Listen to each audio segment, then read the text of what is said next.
Gepleyer Azatlyk Radiosu. Akşamınız hayırlı olsun hormatly radio dinleyijiler. Şu 2016-njy ýylyň 11-nji fevraly hepdeniň penşenbe güni. Habarlar gündeligimizi Pragadaky studiýadan men Gözel Alparýaryn.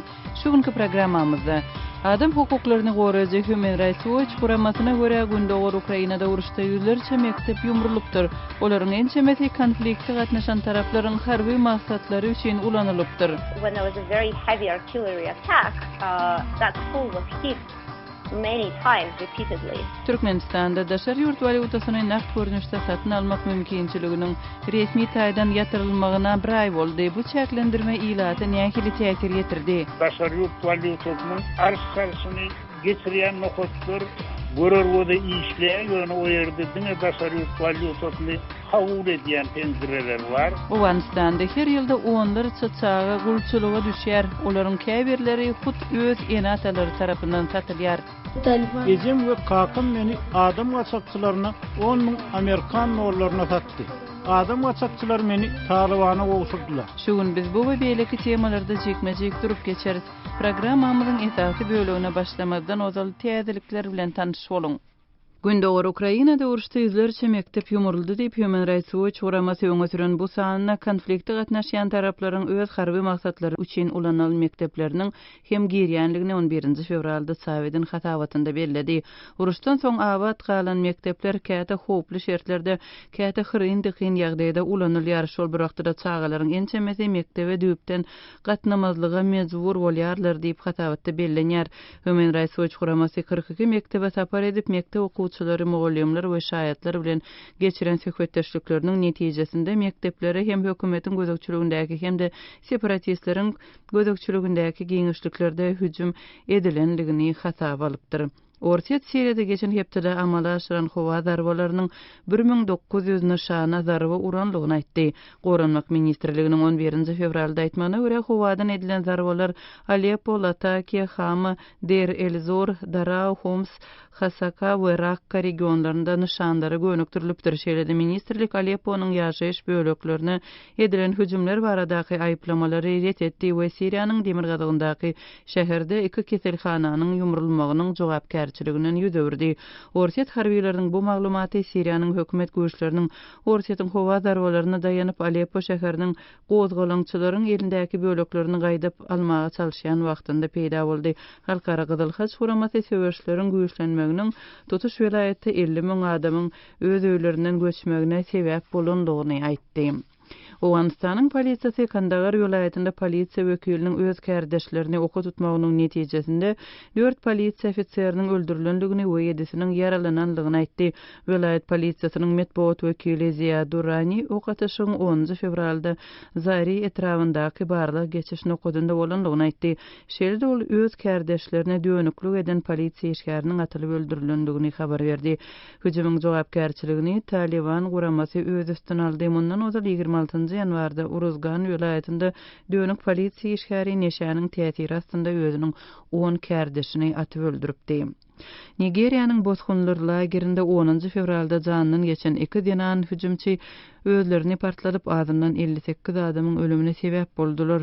Nigeriýanyň Borno ştatynyň adatdan daşary ýagdaýlar boýunça döwlet agentliginiň maglumatyna görä 3-nji dinan lagerde öz enatasynyň hem doganlarynyň yerleşýänligine göz ýetiren soň bombany partlatmakdan el çekipdir. Bu dinan häkimetler tarapyndan tutsak edilip beýleki planlaşdyrylýan hüjümler barada habar beripdir. Bu lagerin howpsuzlygyny öpçün etmäge kömek edipdir. Agentligiň başlygy Ahmet Satomi tutsak edilen aýaly sargylanyp bombaçy dinanlaryň golaydan Bobosha şäherinden gelendigini jurnalistlere habar berdi. Came in from a town nearby called Boboshe. According to Islamçy Boko Haram toporunun basyşlaryndan gaçyp öz öýlerini terk eden 50 000 çemesi adamlyk lagerde bolan goşa partlama zerarly yaralanan 78 adama kömek berilenligini resmiler habar berdiler.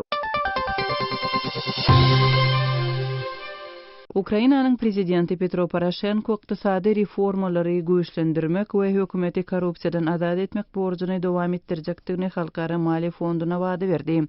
Karz berici guramanyň Ukraina $17,5 milliard mösberde mali kömegini bermeginiň şüphasyna düşenligini ma'lum edilmeginiň ýa-ni Poroshenko Halkara Maliýe Fondunyň dolandyrjy müdiri Kristina Lagarde bilen telefon arkaly gepleşip reformalaryň badyny saklama ugrunda ýol kartasyny düzmek barada ulalaşdy. Öz tarapyndan Lagarde hökümet reformalary we korrupsiýa garşy görüşi güýçlendirmek üçin çynlygy tagalla edilmese, Halkara Maliýe Fondunyň ýardym beriji programmasynyň dowam etmeginiň üstünlük getirjegini görüp bolmajagyny berk doýdurdy. Ukraina edilen bu doýduruş Ukrainanyň giň derejede goldanýan ykdysady ministri Ayvaras Abramoviçyň wezipesinden çekilip häkimet başyndaky koalisiýanyň düzüminde korrupsiýanyň giňden ýaýranlygy barada eden çykyşynyň ýa-ni gabat geldi. NATO Egey deňzine gözükçülük etmek we migrantlary daşayan adam gaçakçylarynyň öňüni almak barada ulalaşdy.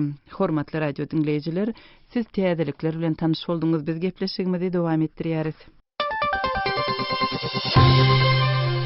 Gepliýär Azatlyk radiosi. Habarlar gündeligimizde başlaýarys. Adam hukuklaryny goraýjy Human Rights Watch guramasyna görä gündäwr Ukrainada uruşda ýüzlerçe mektep ýumrulypdyr. Olaryň ençemesi konfliktde gatnaşýan taraplaryň öz harby maksatlary üçin ulanýarlypdyr.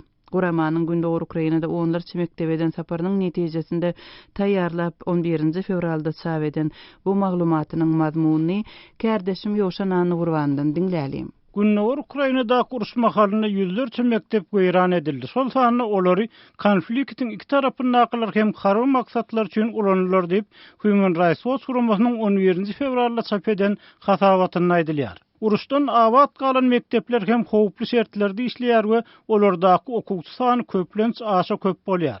Netijede bu ýagdaý köp çağanyň mektebe gatnamasyny düýpden goýmagyna sebäp bolýar diýip atışyk atsynaky okuw. Günnäwr Ukrainadaky ýaragly konflikt mahalynda mekteplere edilen hüjüm mektepleriň harby maksatlar üçin ulanylmagy diýilip atlandyrylan hasabatda aýdylýar. Hasabatda konflikt taraplarynyň hökümet güýçleri bilen Orsiýet tarapyndan gollanylýan separatistlaryň çağalaryň howpsuzlygyny goramak, bilim el ýeterliligini üpjün etmek we mektepleriň harby maksatlar üçin ulanylmagynyň öňüni almak üçin çäre görmeklerine çagyrylýar. Konfliktdäki taraplaryň ählisi çağalary goramaga jogapkar. Olar özleri düşmançylyklar çağalaryň howpsuzlygyna we bilim almagyna ziýan ýetirmeli etmeli diýip New Yorkda ýerleşýän Human Rights Watch guramasynyň hasabatyny aýdylýar. Adam hukuklaryny goraýan guramanyň wekilleriniň hökümet kontrollugynaky we separatist golunaky ýerlerde ýerleşýän 41 mektebe çağalar wagna baryp 60 okuwçy, muallimler, mektep ýolbaşçylar we şaýatlar bilen geçiren söhbetdeşlikler makalyna mekteplere edilen hüjümler ýeke-ýeke dokumentleşdirilipdir.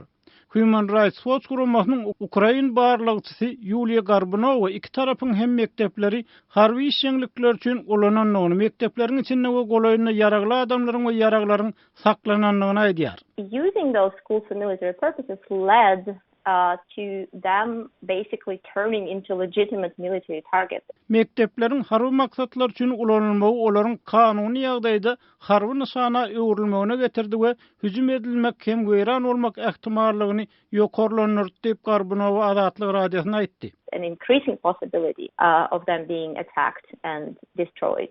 2014 ýylyň aprelinde uruşturuly ýar asudy ilatdan we söwüşçülerden 9000-den gowrak adam öldürildi.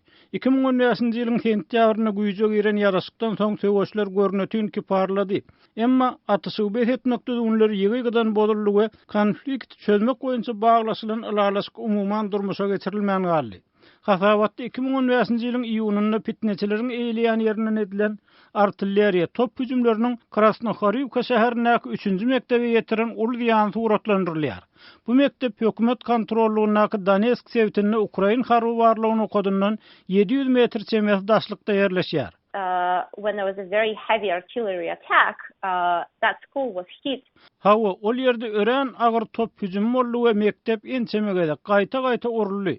Harby barlygyny okatlar bolsa hatda bir gedegem urulmady. Onsoň bir ýa nişana almak ukuýunyň gaty yaramazlygyny, ýa-da mektebiň bilkastan nişana alnanyny görkezýär diýip Garbunova Azat Ýewropa Azatlyk radiosy bilen söhbetdeşlikde aýtdy.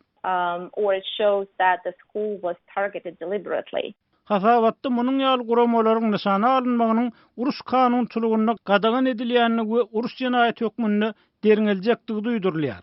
Şeýle-de hasabatda Ukraina harbylarynyň mektepleri eýlep köplenç mektep mebellerini, şol sanly klas kapylaryny, oturguçlary, tagtalary, dögenlikleri ýa otlanlyklary aýdylýar. Mundan başga goşunlar bir näçe ýerde agyr toplary we ulanylmadyk oklary galyryp gidipdir. Hasabatda aýdylmagyna görä, Ukrainanyň bilim we alim ministrligi Human Rights Watch bilen duşuk mahalyna hökümet goşunlarynyň mektepleri hakykatdan hem harby maksatlar üçin ulananlyklaryny boýuna alypdyr. Gündöwür Ukrainada kuruşun çağalaryň bilimine ýetiren täsiri barada maglumaty kärdeşim Ýoşan Nurwandan dinlediňiz.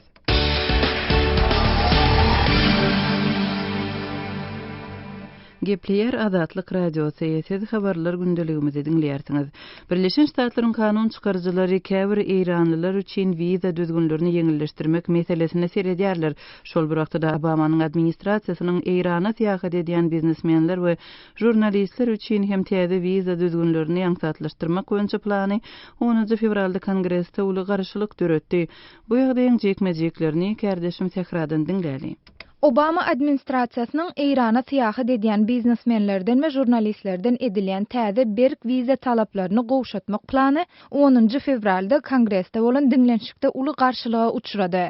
Birleşen Ştatlaryň Wekiller öýüniň içeri howpsuzlyk komitetinde bolan dinlenşikde kanun çykarjylar Eýranda biznes edýän käbir biznesmenleriň täze wiza gadançylygyndan boşadyljak bolmagyna aýratyn alada bildirdiler. Obama administrasiýasy geçen ýylda baglaşylan ýadro ulalaşygynyň soň Tehrana garşy girdilen ykdysady sanksiýalaryň ýatyrylmagy bilen bu meseleni biraz liberallaşdyrmaga çalyşdy. Kanunyň beýle ygtyýarlylygy öz içine alýan ýeri ýok. Hakykatda Kongress ak tamyň talap eden towtatmalaryny doly reddetdi diýip komitetiň başlygy Respublikaçy Michael McCall aýtdy. Ol administrasiýany geçen ýylyň ahirinde geçirilen kanuny tas soňuny çenli ýoýmakda günäledi we Tehranyň düzgüne boyun bolmandygyny, ýadro şertnamasyny bozmakda aýplanandygyny aýtdy. Komitetiň baş demokraty Benny Thompson hem şüpheli boldy. Ol özüniň içeri howpsuzlyk departamentiniň biznes bilen bagly maksatlaryň kanunlygyny nähili kesgitläp biljekdigini sonra asyna alandygyny aýtdy. Administrasiýa resmileri özleriniň gadaganlyk düzgünlerini duruzmakdaky maksadynyň jurnalistleri, ynsanperwerçilik işgärlerini, beýleki halkara guramalarynyň işgärlerini, şonuň bilen bir hatarda Eýranda we Irakda ykdysady taýdan guruş tagallalaryna ýardym berýän biznesmenleri penalamakdan ibaratdygyny aýtdylar. Olar Eýran biznesmenleri ýaly adamlaryň tutuş bir kategoriýasyny ähli-mumy çäklendirme towtudylmasynyň kepillendirilmejekdigine, gadaganlykdan boşatmagyň her bir anyk adamyň işi esasyna amala aşyryljakdygyny aýtdylar. Kanunyň täze wiza talaplary Parijde bolan ganly terror hüjümleri bilen baglykda döredi. Ol hüjümlerde Islam döwleti toparynyň bir näçe hüjümçisi 130 adamy öldürdi we olaryň Birleşen Ştatlaryna wizasyz gelmegine ýol açan Ýewropa pasportlary bardy. Täze düzgünlere görä Ýewropanyň we beýleki günwatar ýurtlarynyň köpüsiniň raýatlary odal Birleşen Ştatlary 90 neçenli wizasyz seýahat edip bilen bolsalar, inni 2011-nji ýylyň 1 martyndan bäri Eýrana, Iraga, Sudana ýa Siriýa sapar eden bolsalar, wiza almaly bolarlar. Bu 4 ýurtda terrorçylaryň ösüp ýetişmegi üçin esaslar bar diýip hasaplanýar. Wekiller öýüniň daşary gatnaşyklar komitetiniň başlygy Ed Royce dinlenşikde çykyş edip, inni özüniň bu sana we Liviýany hem goşmak isleýändigini aýtdy. Administrasiýa resmileriniň aýtmaklaryna görä, fiziki şahslar wiza talaplaryndan boşamak üçin barlygdan geçmeli. Erde Birleşen Ştatlar täze çäklendirmelerin käbirini gowşatmasa, daşary ýurt hökümetleriniň maglumat bölüşmegi azaltmagy ýa-da öz ýurtlaryna ýygjam seýahat edýän amerikanlary amatsız täze wiza talaplaryny girdmegi mümkin diýip administrasiýa resmileri alada bildirýärler. Kärdeşim Tehranyň maglumatyny dinlediňiz.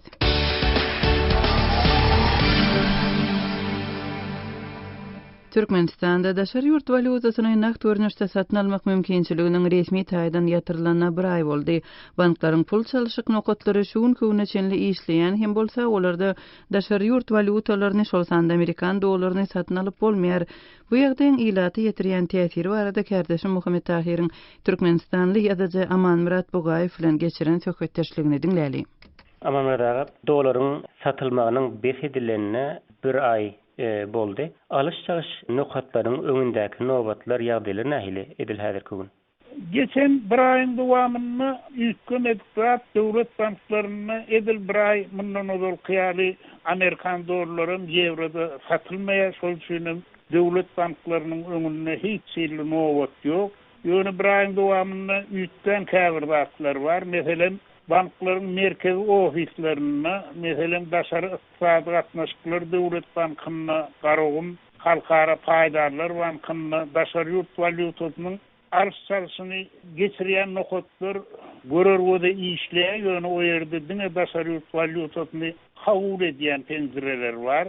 Ýene bir ýükden birde arşçalyş nokotlarynyň käbiri dolu ýapylypdyr. Onu Türk paýdarlar Täzirçilik bankynyň Ýympaş Sowda merkezindäki arşçalyş nokotyny mysal getirse bolýar. O ýerde valyuta alış-salyş nokot diýen ýazgy da aýrylypdyr. Penzirelerim ýapylypdyr. Ýa-da Türkmenistan paýdarlar bankynyň 10 ýyl awadançylyk köçetindäki alış-salyş nokotyny bolsa dümali operasiýasyny amal edýän işgärler ýok. Alış-salyş nokotynyň penzireleri ýapyk. Amanmadagy ýanky alış-salyş nokatlarynyň käbiliniň işleýänligini aýtdyňyz. Siziň aýdyşyňyza görä ol ýerde dolar satylanokda, daşary ýurt valyuta satylanokda diňe kabul edýär diýdiňiz. Dolar satmak üçin şol ýerlere barýan barmy näme? Ýok. Dolar satmak üçin o ýere barýan ýekezi adamym ýok. Men şunyň dowamynda 3 tane bankyň, Türkmenistan bankynyň, Garagym bankynyň hemde halkara ykdysady gatnaşyklar döwlet bankynyň merkezi ofislerinde boldum. Şonu alış-salyş nokotynyň öňüne baryp dolar taşıyan ýekezi adama da duşmadym. Ýok şeýle müşteri. Şonda da ýanky şu nokatlaryň içinde işgärler bolsa o tir şeýlemi? Bile şol satın alýan bölümini otur, ondan bolsa alış-salyş nokotyny da şol bilen goňşulykda penzirelerde meselem kredit boýunça bergen tölenýän penzire bar ýa bolmasa daşary ýurtlara pul getirmek boýunça işleýän bir kran penzire var. Ya bolmasa viza kartyna pul goýmak üçin işleýän bir kran penzire var. Bulary işläp otur göräýme ondan alışlar. Hemmeden şol alışlaryň nokotyny bir veteran düzlüm bir 5-6 kran penzire de ýankana ýarlaryň hemmesi göräýmäge işleýän ýaly ýöne aslynda diňe alışlaryň nokotyny şol pulu alýan, manada satmalýan ýekezi işler otur, onu da barýan müşteri ýok. Häzirki ýagdaýda näme garabadaryň ýagdaýyna hili? Dolar satylýan garabadaryň. Edil häzir kun dollaryň garabadar diýilýäni sylsyryndy ýagdaý başdan geçirýär. Işäwürler esasanam hususy dukan eýleri dollary ortaça 4 manatdan satyn alýarlar. Olary 1 dollary 4 manat 20 tengeden 4 manat 40 tengeden satyn almak teklibi bilen ýük tutýan müşteriler juda-kän. Ýöne işäwürler harytlaryny barha abalýar. Her 100 dollardan 20-40 manat aralygyny peýda görmek üçin elimize düşen dolarlary satsak, özümiz daşary ýurtdan harydy nämenin hasabyna satyn alalyp, şo teklipden ýüze urýanlygyny aýdýarlar. Şeýlelikde dolarlaryň garabadar diýilýände de diňe dolarlar satyn alynýar, satylýan dolarlaryň muktary meşhur barha azalýar. Amanmadagy ýanky sport egenişlikli banka barmak gadagan edilipdir diýdiňiz. Bu ýagda ýene aýyl düşünmeli ýanky şu çäklendirmeli bilen baglanşyklymy ýoksa onuň başga bir sebäbi barpky? Şonu bankyň goragy bolup işleýän polisiýa işgärleri maňa düşündirip bilmediler. Aýtdylar, sport egenişligi bilen adamlaryň ýa-da sport aýakgaby bilen adamlaryň banka girmegine gadaganlyk girdiler. Şol üçin şol düzgün berja edin diýdiler. Biz şol düzgün berja edýäsip aýdýarlar, olardyň berilen görkezmän berja edýärler. Bolýa hamamadagy beren maglumatlaryňyz üçin köp sag bolun. Sizem sag bolun, işiň bir wagt bolsun. Türkmenistanda ýa-da Jaman Murat Bogaýew bilen geçirilen söhbetdeşligi dinlediňiz. Daşary ýurt valyutasynyň sowdasy bilen bagly ýagdaý Türkmenistanyň Mary welaýatynda nähili. Welaýat ýaşaýjylary daşary ýurt pullaryny, şolsanda Amerikan dollaryny zerur bolan ýagdaýynda nädip satyn alýarlar, nähili çykalga tapýarlar. Kärdeşim Sehranyň habarçymy Röwşan Çaryýew bilen geçirilen söhbetdeşligini dinläli. Röwşan, Mary adatça ýyl içinde telekeçileriň şäheri diýip aýdylýar. Maryda telekeçiler dolar gerek bolany nireden tapýar, nireden tap bolýar? Her kvarta dolar uçluğu buyla il arasında onyalık dolar yok. Banklarda da dolar alışverişmek amalları besedildi yani dolar satılmaya her kabul edilse de dolar satılmaya. Şol fiyattan da kazanan manadını alıp plastik kartına yatırıyor. Benim şöyle daşar yurduna alıp gidip daşar yurt bankomatlarını şol plastik kartından pul alan vakti ana şonda dolar edip alıp oluyor. Şol hükümet bankının üstünden resmi kurs boyunca kandidatça geçiyor. Ruşan yöne başlarsın yöne bank hesabının üstünden plastik kartada men bilişime göre diňe $1000 yüklep bolýar, $1000 satyn alyp bolýar şu plastik kartada. Ayda $1000. Yöne käbir telekeçiler $10,000 söwda etýär, käbiri $20,000 edýänler, käbiri $50,000 söwda edýänler. Şol telekeçiler dolar nerden tapýarlar? Külän bu telekeçi bolsa her telekeçiniň ödünüň belli or saklap koyan pul bolýar. Şol pullarny ulanýar häzirki wagtda, edil häzirki wagtda ýene aýdýarlar şol dollarga çylygy, dollar ýetmezligi sevdasynda etesli hayallardan aýdýarlar şeýdip.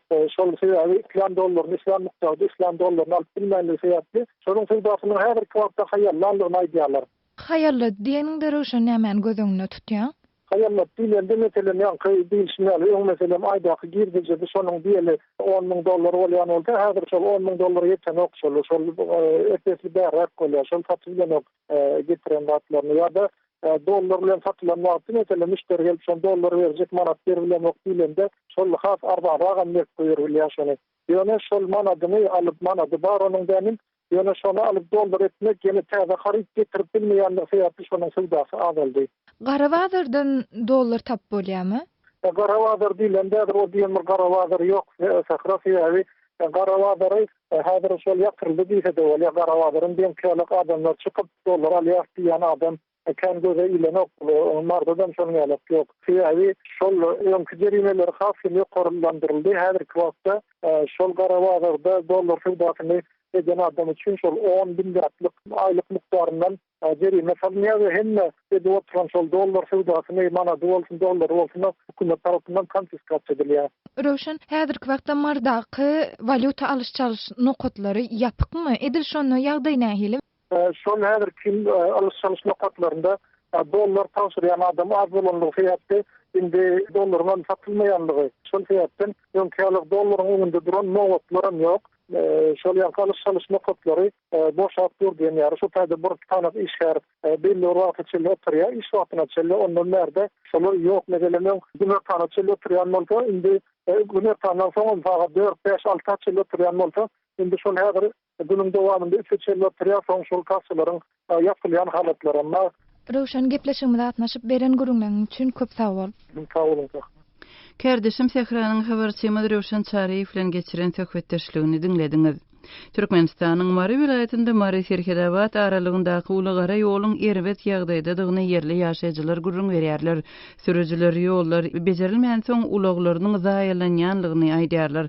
Habarçymy Sultana Çylwanyň Mary vilayetiniň Serkedawat etrawynyň Ýeňiş Daýhan birleşiginiň özüne Agajuma diýip tanıştyran ýaşaýjysy bilen geçiren söhbetdeşligini dinläli.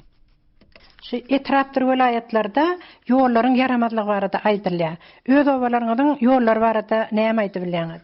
Ýollar barada biziň ýaşaýan ýerlerimizde yaramaz ýollar, mardan Serhetawaza çelli uly ýol we şolam oňoranyk biz özümiz sürüji bolamy soň gatnaýas görýäs bol. Mümkin däl olam ýylda aýlanýar, ýylda ýamap oňor çalyk çuluk oňoranyň molýarlar ol ýylda aýlanýar. Köp maşynlar şol ýolda zaýa bolup gidýär tigirleri, detallary. Adamlar kösenip uzakda ýaşaýan soň welaýet merkezine gaýdylmaly işler bolýar. Bir näçe söwdegarlar sotaýdan harit alyp barýarlar. Gaş kösenslik uly ýolumyz sonýaly biziň beýleki o içindäki etraf arasyndaky ýollar barada hiç ýer olardy. Oňorlaýan zat göremiz. Bir wagtlar mundan 10-20 milyon asfaltdandyr. Olaryň bölek bolup gitdi. Oňorja adam, oňorýan adam ýok, seredilýän zat ýok. Onun wäşil mundan öň haýsy ýol asfaltlandy? Şun ýollaryň asfaltlanan ýerler bar, käbir köçeler. Etraf ara ýollaryň asfaltlanan ýerler bar. Şolar ýukarak edilipdir da ýukarak edilen soň olam bir ýyl kilişilgeçen soň bölek bolup çykanak bolup gaýta erbet daýa bolup ýörer ýaly bolanyk mümkin däl. Haýsydyr bir düzelýän aralyklar bolýar, düzelýän uçastyklary. Bar şol näme o ýyl bir mardan ýöletörüň ýanynda bir neme guruldy da sol galar asalyan da Hotaýyň firmalar gurdan Hotaýyň prezidenti gelýär, Türkmenistanyň prezidenti bilen bile barıp aşşaklar diýip solan ýoly ýapyp Hotaýyň iş edip oňordular bir 6 ay 7 aýyň içinde şol mardan ýöletörüň aňsyndaky Şoda şerlik bir epesler çaba 90 kilometr çowra şonu oňordular. Şondan aňyr geçen soňum ýol zaýa seredilen oňorlanyp. Oba ýollar baradan haşy deputatlara, ýa-ni oba ýaşurlaryna ilat ýüzlenen okmuşy bir oba ýollaryny düzetmek barada etrap häkimlerine wada ýüz tutulan okmy. Ay olar ýa etrap häkimine barıp edarasyna barıp aýdaýmasaň olar etrap häkimleri indi obalara gelip bir halk bilen duşşum geçiren oklar, öňler bir ýygnaklar geçýärdiler, halaýatyny görjek diýip olar gelen o barıp hiç mi ardymezen ok edilaýanda da düýelýän zat ýok. Ýollaryň yaramazlygy sebäpli bir paçygaly ýagdaýlaryň öde çykýan wagtlar bolýarmy, haşy maşina awariýalary, zatlar, adam ýitkiler bolýarmy? O zatlaryň bolup durawy elbetde ýol yaramaz bolan soň maşin bolsa köpeldi, ulu köp gatnaw kan biziň ýolumyzdan ulluhan agyr ýük taşıyan maşinler gatnaýarlar, gaz taşıýarlar, onuň ýük taşıýarlar, agryk şerhetden geçikdirýärler, agryk o wagtana tarap. Şu zatlara ünüs berilmeýändigi, şolaryň düzedilmeýändiginiň sebäplerini ilat köpçüligi näme de görýär? İlat köpçülüğü hem ne? Hem da bir hili öwrens barýan ýaly, şolatlara ýürüse alklar känmer. Nira aýtmaldygynyň bilen oklar, kime arz etmeliginden bilen oklar köp adamlara ýöne zeýrensip ýörler. Habarçymy Sultan Naçylowanyň geçiren söhbetdeşligini dinlediňiz.